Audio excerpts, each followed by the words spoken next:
I look and stare so deep in your eyes. I touch on you more and more every time. When you leave, I'm begging you not to go. Call your name 2, 3 times in a row. Such a funny thing for me to try to explain how I'm feeling, and my pride is the one to blame. Yeah. 'Cause I know I don't understand just how your love can do what no one else can. Got me looking so crazy right now. Your love got me looking so crazy right now. Got me looking so crazy right now. Your touch got me looking so crazy right now. Want to get married? Are you sure you want to get married? Yes.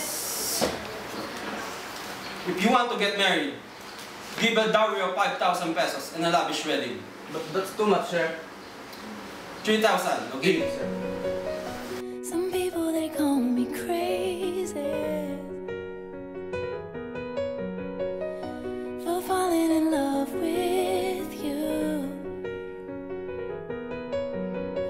Well, they can take me and lock me away, baby, 'cause there's nothing those bars can do.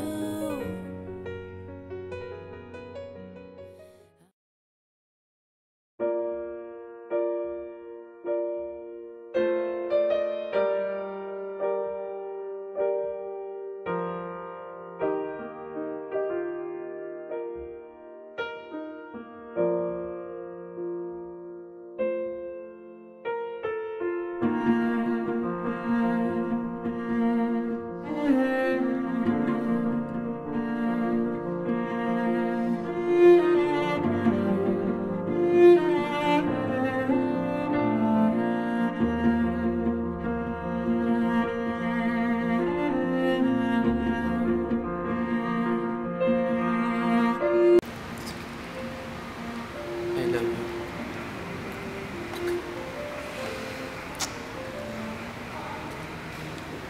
I love you. You may kiss the bride. And now, I pronounce you husband and wife.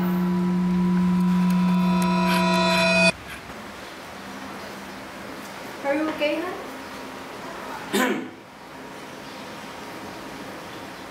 So everything's fine? Yes, sir. How's work? We're too tired, Dad. Can we go to sleep now? Your mother has a toothache. Sleep with her for now. Yes, Dad.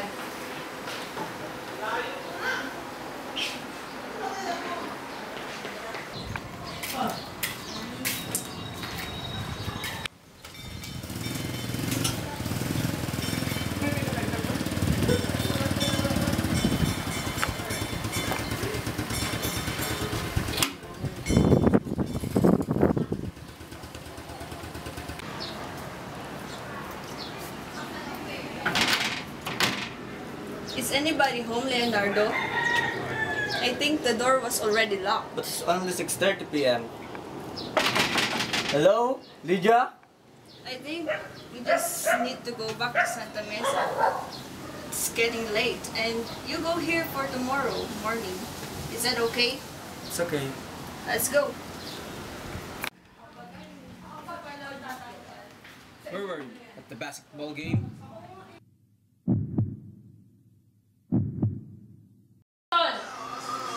Han, I can't take this anymore. But why? What happened? His attitude toward me pisses me off. Hon, I need your patience. I know. But please, it's being too harsh. It even control our relationship. To tell you honestly, I wanna run away with you. I want to build our own home. Our own family. Just the two of us. Me too. But we need Dad's permission. Don't worry, Lydia. We can do this. Trust me. We'll fight for this. Nanilo, I want to take away Lydia from that house. We told it to her father. You know, I was shocked when she said, Lydia, if goes with me, he'll shoot her. I can't imagine he can say that. I can't believe that. Brother, I think we must buy a gun for your own protection. No, I got my rosary. You can't fight a gun with a rosary. Rosary will protect me.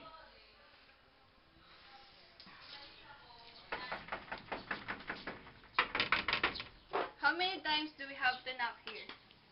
I think there's no one wants to respond.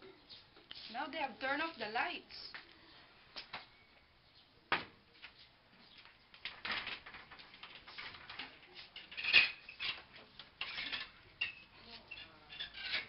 Sir Pablo Cabading's there. No, sir. He's out. We didn't know where he would go. I thought Balae wants to talk with me. Ano? Hello, Leonardo? I can't resist it anymore. I want to be with you.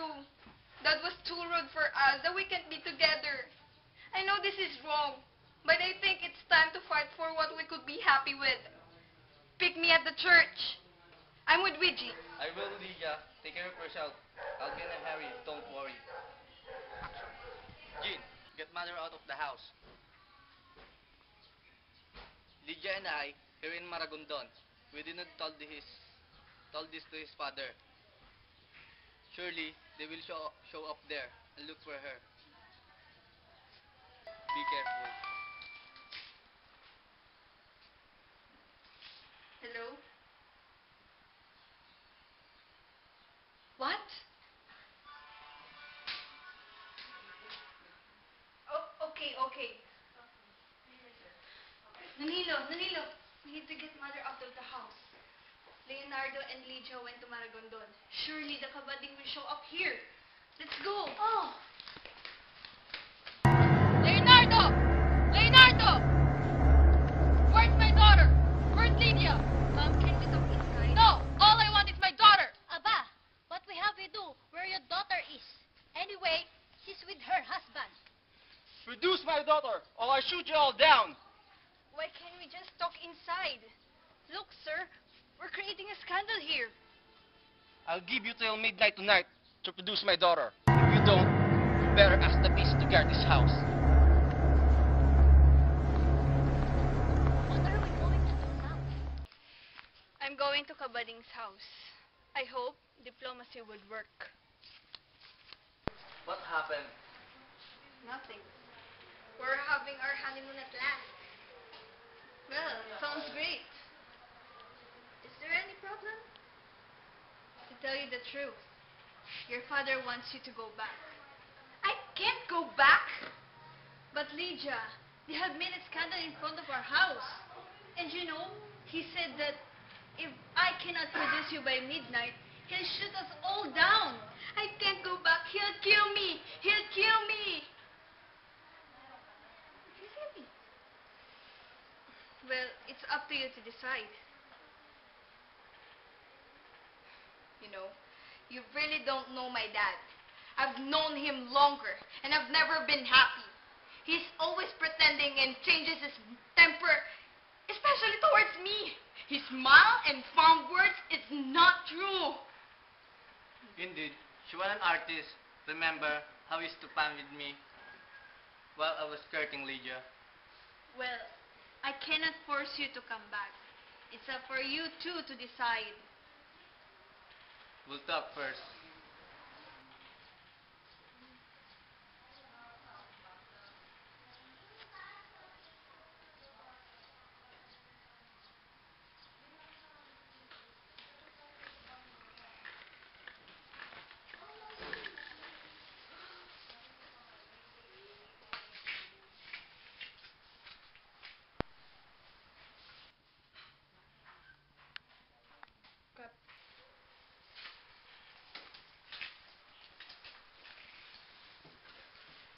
We prayed together. We decided to die together. We will be with you tomorrow morning. Action. Balae! At last, you visited me. I did come once, but no one opened the door. Han, was I in the house the night our Balae came? No, you were out. Balay, I am no longer objected to Lydia's moving out on the house and living with your son and moving with their own apartment. Really? That's good. Come on, let's go to my house. Lydia and my son are there. Sure. Lydia, why have you done this? If you wanted to move out, you didn't have to run away. And you, are you mad at me? Since like all settled now, I'll treat you all. Let's go to Max. This is a family reunion. This should be on me. No, sir. It's mine. Let it be. Hello, Lydia. Go back here.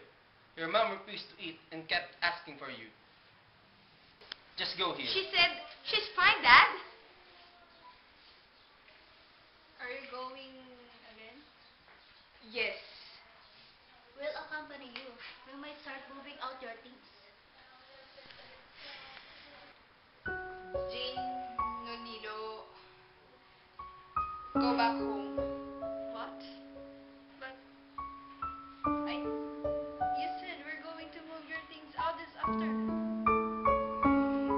This is the first thing I wanted to take to my home.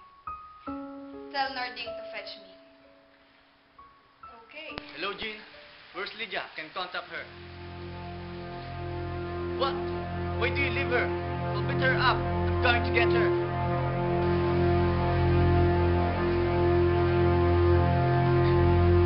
Brother, Lydia went back to Zapote. Nilo and I accompanied her to move her things out. But she told us to go home and just to tell you to fetch her. Brother, don't go there alone. Go here first and pick up Nonilo. I can't go with you. I have to catch a bus for Subic. If she doesn't want to, leave at once. Do not for any reason. Be persuaded to stay there too. Am I going or not? That thing bothers me. Oh, Jean, something terrible happened in Lydia's room. I heard 4 shots. Lydia, Narding, and Kabadings. What? Who are up there? I'll be right over. Danilo, inform our family lawyer and alert the mechanic police.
To get undressed, I hear symphonies in my head. I wrote this song just looking at you. Oh, oh. Yeah, the drums they swing low and the trumpets they go, and the trumpets they go. Trumpets they go.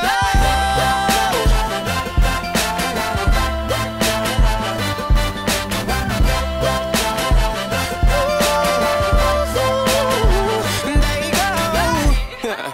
Is it weird that I hear violins whenever you're gone? Whenever you're gone. Is it weird that your ass remind me of a Kanye West song? Kanye West song. Is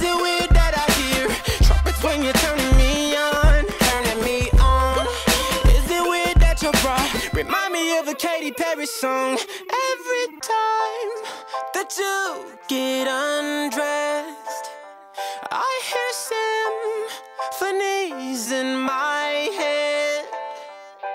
I wrote this song just looking at you. Oh, oh. Yeah, the drums they swing low, and the trumpets they go.